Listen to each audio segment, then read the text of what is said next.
Hey everyone, I dedicate this video to Aajonus Vonderplanitz, and I want to talk a little bit more about vaccines. I'm not going to argue about them, because if you believe that injecting viruses directly into you and your family is anything but pure death, then you're gonna get what you asked for. It's as simple as that, because even if you believe that it somehow helps, nothing is going to explain those toxic chemicals. That's why it's beyond ridiculous to even talk about it, because likely the people that you're talking to are victims of vaccines. Officially, 40% of humans accept them. That's way too much. 60% are unsure or disagree. If you would go to the channel vax.tv, link will be in the description, you would see that there's many parents, nurses, doctors coming out telling you how harmful it is. They actually experienced it. Do you still want to live in denial? Of course, I gotta mention the sheep once again. Vegans, they actually buy the medicine, which they call supplements, and support Monsanto, Bayer, and all the companies that make vaccines. But as I proved in another video, of course they support the death of humans. So it's not a surprise, I hope. These minerals are very beneficial in trace amounts. The mercury, the high mercury in flying fish and swordfish is very important for their buoyancy. Without that mercury, they could never reach the heights that they do. The flying fish would never be able to fly without that mercury. It helps it stay lofty, especially in fluids, so it can rise up and then fly or jump or leap very far. Also, we found that some whales that leap very high are high in mercury too, not because of the pollution in the world, but because plankton that goes out there and breaks it down from all of the mercury that's in our in the rocks in the ocean. The algae breaks it down, the algae discharges it, the plankton breaks it down to a substance that certain animals, whales and seals and different animals eat the plankton. That's not a toxic mercury. Pharmaceutical industry wants you to believe it is, because they're poisoning you with mercury with injections, and they want you to blame our oceans and our fish for your mercury toxicity. But one injection of mercury, of any vaccine with mercury in or any injection, even penicillin has mercury in it. Almost all injections have mercury, liquid mercury in them. The amount of toxicity from one injection would be like 100 years of eating fish.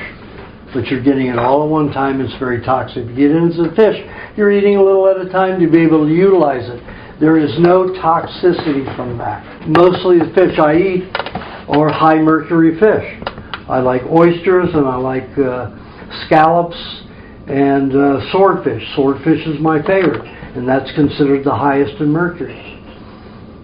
I had all my hair on different parts of my body checked, and I didn't have over 4.28. And you're not toxic with mercury until you're 11 point something. And then you're very toxic if you're 14 point something. Let me tell you, what they do to the military is to brainwash you and beat you physically into a pulp so you listen to everything they say. They give you at least 18 vaccines when you enter the military. That means you've got 8,000 times the toxic dose of mercury for a year, and you're doing it in one day. They shoot you with that 9 to 12 shot gun. Yeah. And they do 18, so 9 in each one. Bam, bam. You've got 18 vaccines in 5 minutes. The amount of poison, that's why a lot of those recruits die, or they get very sick. That calls out the real weak ones. Then the rest of them, they do that to shorten their lives. Because remember, if you're a vet, you get benefits your whole life. They end your life sooner, so they cut down on the benefit paying. they pay out. So you have to reason. There's a reason for all the damage that they do. And, you know, you don't see the senators and their sons out there except for once in a while going out there to war. No. They don't shoot them up with vaccines. To be a congressman and senator, you don't get 18 shots of vaccines. You're not required to have anything. So the military is no example. Well, you have to consider they actually do boot camp. They don't give them milk. They give them soda and juices and water. That's no good nutrients. They don't give them any raw food. There's no apples. There's no bananas. It's all processed garbage. For the government doesn't mean that they're being taken care of by it. No, they treat them the worst of any people there is. They treat them as bad as they do patients in hospitals. And that's the worst. The worst food. It takes 50 to 200 molecules of fat to remove 1 molecule of mercury safely. So in each vaccine there was 76 quadrillion molecules of mercury. It would take 90 lifetimes to get it all out of your body safely. In your lifetime you will never get rid of all of that. It just stores in your brain. Yeah, most stores in your brain. Comes at night. They want everybody to be idiots. In children who do not get vaccinations, you've got 3 geniuses out of every 10. They do not want geniuses because they'll be hacking their military, the banks, everything would be hacked because there would be geniuses all You around. want to tolerate oppression when you're Yeah, genius. they make sure that, they keep power. That's why they want everybody to have vaccines. Humans have problems imagining that they harmed their children when they got them vaccinated. And more importantly, their ego, that they got fooled to do it. Or that their parents got fooled to let them get vaccinated. It creates this denial. It's hard to snap out of it. When I was 14, all of us boys went to the nurse's office and got vaccines. Nobody questioned it. You feel under pressure and you just follow like a sheep. Once you look into it, polio, for example, statistically, it increases by 400% when you get the polio vaccine, meaning that polio creates polio. All of this stuff, swine flu, there's no way to get it except if you get the swine flu vaccine. All of this is done so our lifespan is cut in half.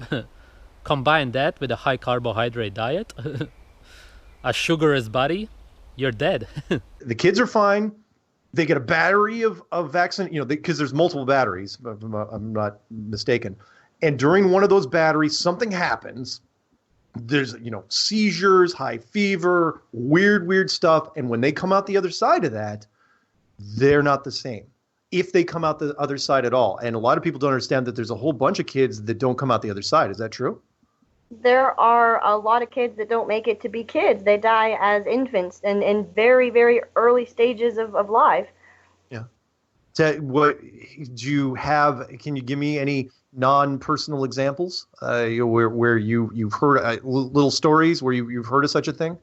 Well, I mean, sudden infant death syndrome, Mark, it's not a conspiracy theory. Mm-hmm. It's not a myth. And anybody at all who either has a kid or is in the medical industry has heard of sudden infant death syndrome. It's a real problem. It's a real thing. But firsthand, I have seen, young children around the ages of 2-ish mm-hmm. Get vaccines, and they seem like, they're just your normal everyday kid. They're fine. They're talking to you. They're, they're misbehaving just like every other kid. And then, between 16 hours or 48 hours later, their parent brings them back in, and they're cross-eyed, unresponsive, drooling, can't talk. Lots of things are wrong. And they're given compensation. They're basically muted. There's a website about it, about how many people get, money because their kid was damaged by a vaccine. They basically get muted. Nothing ever happens. They have to sign a paper and they're shut up. They don't get to talk about it. Look at all the babies born to the tribes people. All these babies are laid back and happy. Not crying all the time. They'll fuss. The children obey the parents. Everything is easy. Once you give a kid a vaccine when he's born, you can better believe that's a difficult child. That's why they're vaccinating children the day of birth with the hepatitis B vaccine. So there you've got a difficult child. You know that child's not going to be mindful, and it's going to be a pain in the ass. My mother came from a family of 13 children. She was one of 13 children. They all got along. They all worked together. They all got degrees, but they all were raised on raw milk and raised in a warm climate, Alabama. You know, so they had everything, and they weren't poor. My grandfather was a drug pusher. He was a pharmacist.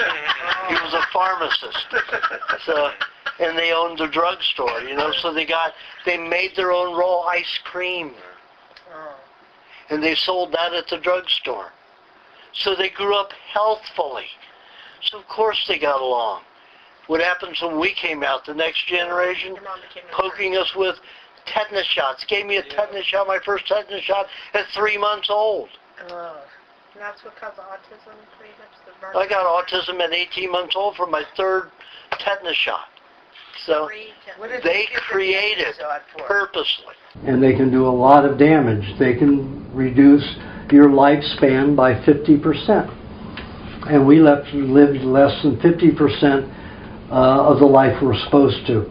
All animals live 7 times the time it takes them to finish maturation.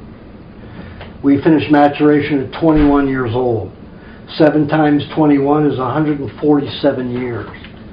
So we should be living to 150 years, basically. We're dropping dead 60s and 70s mainly. That's what we average around. 62 years old is my age, is the average death age. Average death age.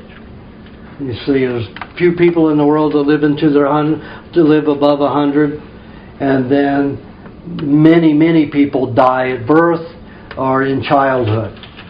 And it's a lot more to do that than live to 100 years old. So if our average is 62 years old, what is the real average if the medical profession were truthful? Late 40s? Same thing they're accusing of our lifespan being before they made it better 100 years ago. Because that's what they said, the lifespan average 47 years old. It's no different than it was back then. Still that age if you consider everybody. People who live longer over an average are people who live in countries and on farms. Very few early deaths. Why? Because they're not, unless they're using chemical farming. But 100 years ago, those were the people who lived longest. We had to take a day trip in a boat, and then we had to swim for about a mile. And this was all to get to this one island where his tribe came from. Got to the tribe, they wouldn't let me into their village, so they brought quite a few of their villagers out to meet me. And of course we had a three-way, translation from their native language to Bisaya to Tagalog to English. So it took time, but I thought I was talking to late 30-year-old women and early 40-year-old women, and these women and men were in their 70s and 80s. Perfect teeth, white, solid. And I said, well, how old do you live? And they said 140, 150 is what we average. And we only have a child every 7 years. And we straddle them. Sometimes we have one every 3 or 4 years by different women. And we keep the tribe low. We keep it self-sustaining, self-sufficient. We live like this. We go fishing every day. We eat raw fish only. And we eat coconut meat and a fruit once in a while, a banana, a green banana or a green mango. And they don't eat much fruit. So they eat three foods. That shoots the hell out of the USDA's pyramid. The USDA pyramid is to keep your manufacturers in money and you eating your garbage food. That's all they ate, fish. And these guys were stocky and big, and the women were solid.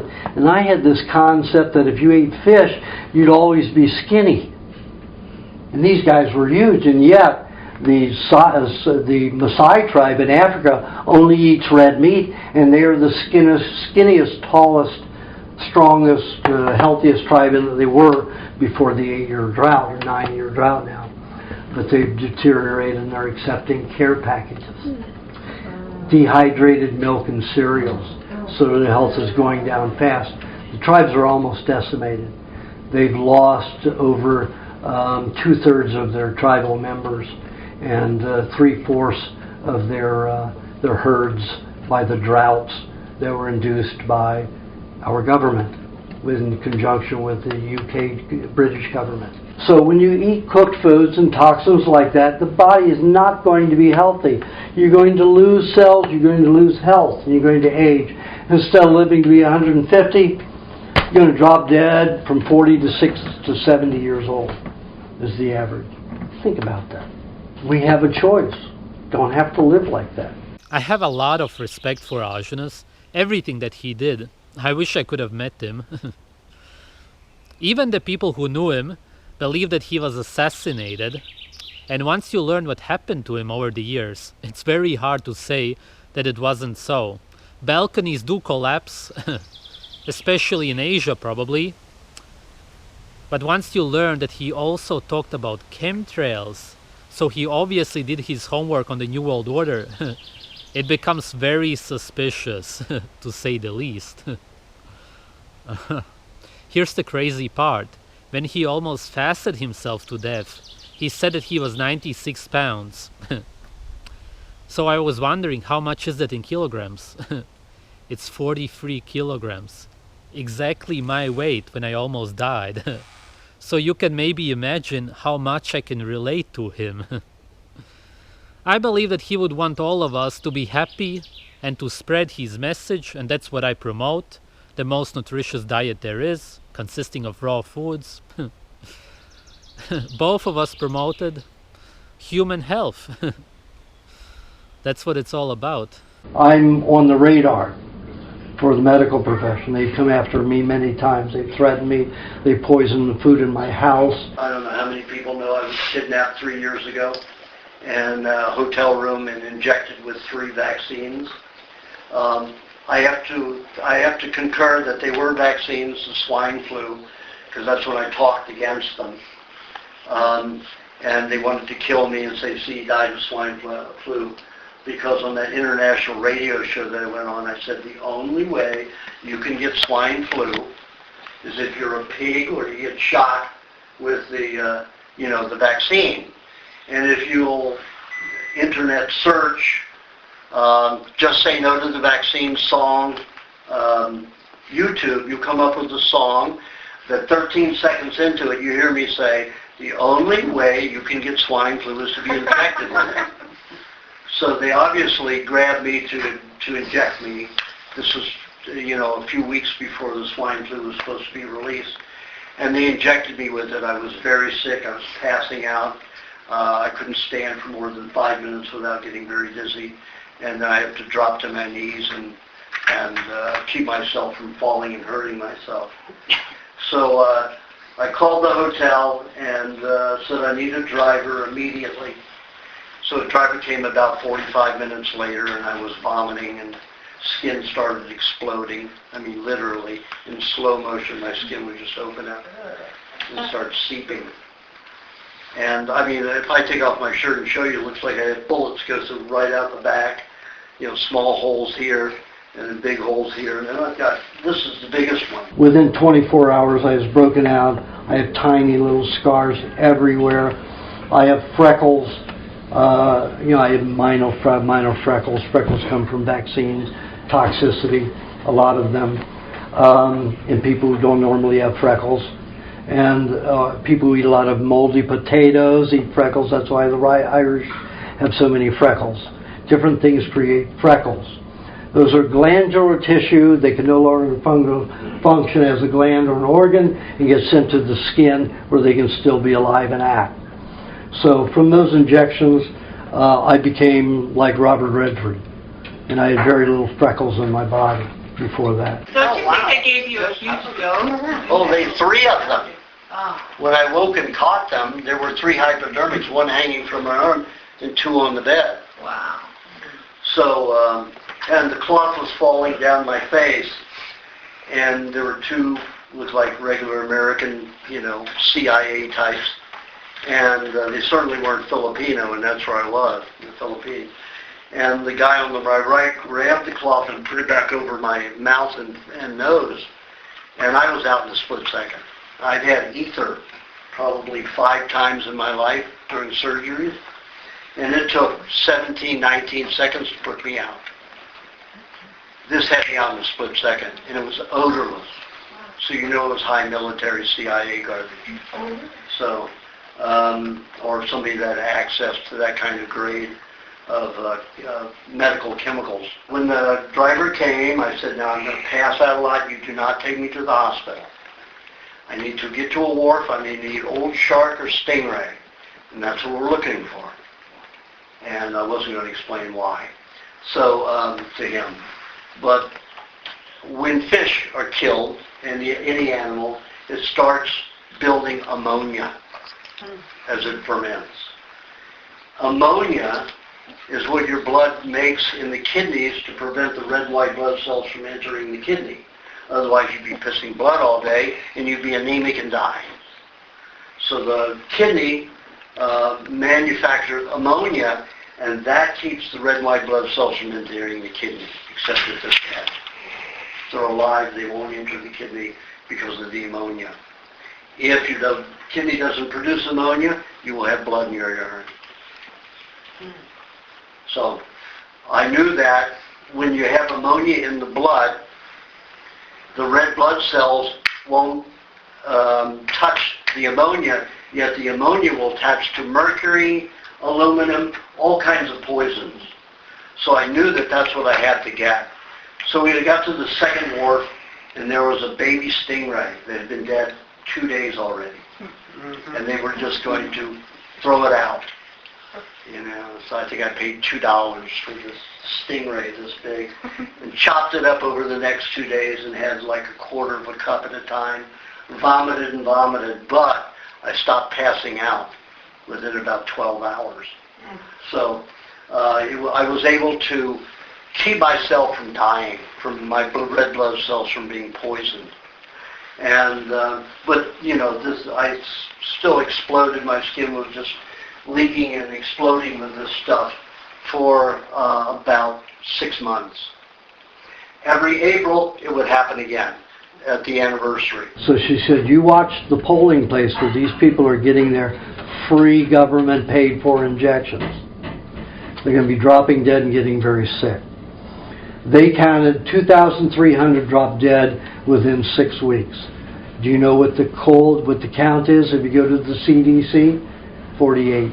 So I brought up the names where people could go to get the information on the swine flu fiasco of 76. I got so many calls for that. I got calls, for information. They wanted more, wanted me to be on lots of TV and radio stations, and I was getting death threats for 3 weeks. So I left the country to get away, and they got me. I still worked. I still went and did workshops. I very rarely sat like this. I was walking around and still functioned, and I was able to do that, even poison to that extent. So this diet can get you through anything. Not that you will go without being scarred, but this diet is that powerful. This food is that powerful that it can sustain you through almost anything. I smelled like pork and tasted pork. No matter what I ate, I was tasting pork. And I hadn't eaten pork in like 3 months before this started, and didn't eat pork during that entire time. Yet the pork was coming out, so I could tell they had injected me with the swine flu, They put pork tissue. Pork tissue. That's what they put in the swine flu vaccine. So-called disease-degenerated porcine cells. I know how to handle it. I knew how to survive. If I didn't, I would definitely be dead. And that's probably what they were expecting. Oh, he's got swine flu, and he said, you know, on that radio show, nobody can get swine flu unless it's injected into them. And see, he has swine flu and he's dead. It's probably, that's the only thing I can rationalize to do what they did to me, was to give me some disease that would kill me and point to it and say, see, here's what raw food did to him. You have 16 times more tars in marijuana than you do in a cigarette. So of course that held on to the mercury, spread it throughout the system. I had one child that at 15 and a half, he saw these drug dealers hide 4 kilos of grass. So he stole it. For the next year and a half, or year and 9 months, he smoked it.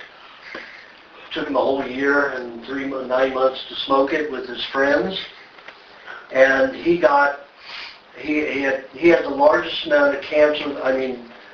Mercury in the brain I'd ever seen in every joint. When he came to me, he was crippled.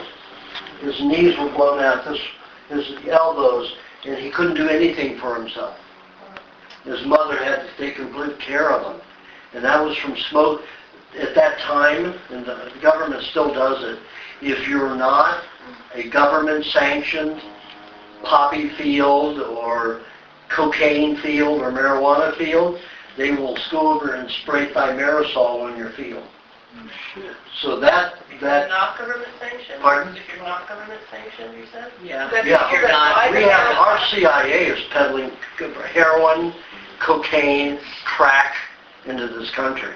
Anyway, when it wasn't sanctioned, they poisoned it. So this kid had 4 kilos of mercury contamination. Well, you notice they haven't been spraying as much. Yes. Isn't that nice? So we're going to look at who are the people behind these chemtrail. Well, the Navy's backing it. They're the Yeah, I ones know, but that one of there's people behind it too. Yeah. Corporations, Bill Gates. Yeah. Which corporations are involved in this chemtrail assault attack on us? And Well, Boeing's involved because you're using Uh-huh. they developed the planes for it. And they And, jerry-rigged the big tanks and the carrier planes. If you want to receive that information about chemtrails, it's a good thing to work on. because the weather pattern that they Yeah. did in Oklahoma was caused by this. And they... It's rather hard to do it. HAARP has more to do with that. Oh, not... I noticed there's a website called HAARPstatus.com. It Yeah. gives you all the HAARP data and all the chemtrail data. Yep. And I have, for 2 months, looked at the sky and then looked at the website, and they're spot on the chemtrails. Absolutely, yeah. Yeah, HAARPstatus.com. Well, I know, but one thing they said, they lost farmlands and they lost homes and lives because of that. Oh, absolutely. Because it's a HAARP terrible and thing. chemtrail. They have to work together. It did show HAARP in Oklahoma for days and days Yep. and days before those tornadoes. Absolutely. Yeah. Well, it's Yeah, we're going to I think we have... could do is speak out against it. Should we do a large protest, or what do you suggest? I'm not involved. I told you I'm involved into the food thing. There's Okay. no chance I have to do it. Well, I know, but you can make a suggestion if you think a protest is going to change it. Let me tell you, I don't think you're going to have to go up with guns to the military. No. And Boeing and whoever's, Monsanto is probably putting out Monsanto or Dow's producing the chemicals for them. Yeah. So, you have Well, to go after they those. have the drought-resistant seeds, and they have the aluminized seeds, so we know they're the ones behind it. Yeah.